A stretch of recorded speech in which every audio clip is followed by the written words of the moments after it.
গতকাল এই বিশরি নদীর গতিপথ বদলে যেতে পারে, অন্তত মাটি মাফিয়ারা যেভাবে নদীর চর দখল করে ফেলছে। কারণ এই সময় শীতকালে নদীতে জল থাকে না, তখন এই নদীর চর দখল করে ফেলছে মাফিয়ারা। তাহলে কি হবে? নদীর গতিপথ যাবে বদলে।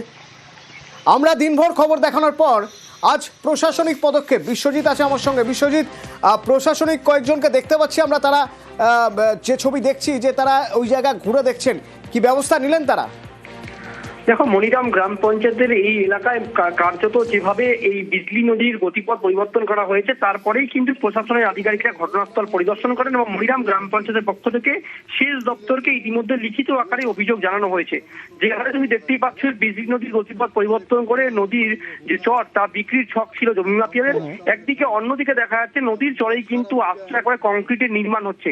দুই কাজে কার্যত বন্ধ করে দেওয়া হয় এবং ইতিমধ্যে সেচ দপ্তরের পক্ষ থেকে কিন্তু তারা ঘটনাস্থল পরিদর্শন করেছে। গোটা ঘটনায় প্রশাসন ইতিমধ্যে গোটা ঘটনা তদন্ত শুরু করেছে। কারা এই কাজের সঙ্গে যুক্ত মূলত সেই ব্যাপারে কিন্তু নকশালবাড়ি থানাকেও জানানো হবে এবং পরবর্তীকালে নদীর স্বাভাবিক যে পথ, সেই পথ ফিরিয়ে দিতে কিন্তু কার্যকর নিবে কিন্তু সেচ দপ্তর। কারণ সেচ দপ্তর ইতিমধ্যে জানিয়েছে গোটা বিষয়টি তারা দেখে নিয়ে পুরো পরবর্তীকালে যাতে নদীর স্বাভাবিক রূপ ফিরে পায় সেদিকে কিন্তু নজর রাখছে। অন্যদিকে মনিরাম গ্রাম পঞ্চায়েত প্রধান তিনি জানাচ্ছেন, যেহেতু নদীর এই গতিপথ পরিবর্তন করা হয়েছে, তাই জমি মাফিয়াদের কার্যত তিনি হুঁশিয়ারি দেন এবং আগামী দিনে নদীর স্বাভাবিক রূপ ফিরিয়ে দিতে কিন্তু গ্রাম পঞ্চায়েত কিন্তু একযোগে সেচ দপ্তরের সঙ্গে কাজ করবে বলে আমরা জানতে পারছি। ধন্যবাদ।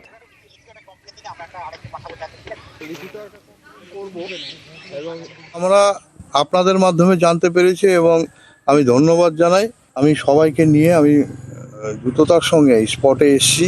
কনস্ট্রাকশনের কাজ চলছে এবং নদীর গতিপথ পরিবর্তন করা হয়েছে। রাতের অন্ধকারে জেসিবির মাধ্যমে কে বা কারা করেছে তার তদন্ত আমরা করছি আমাদের মতোভাবে, এবং কনস্ট্রাকশন কাজ আমরা বন্ধ করতে বললাম এবং আমরা সেটা পুনরুদ্ধার করে গভর্নমেন্টের বোর্ড লাগিয়ে দেব।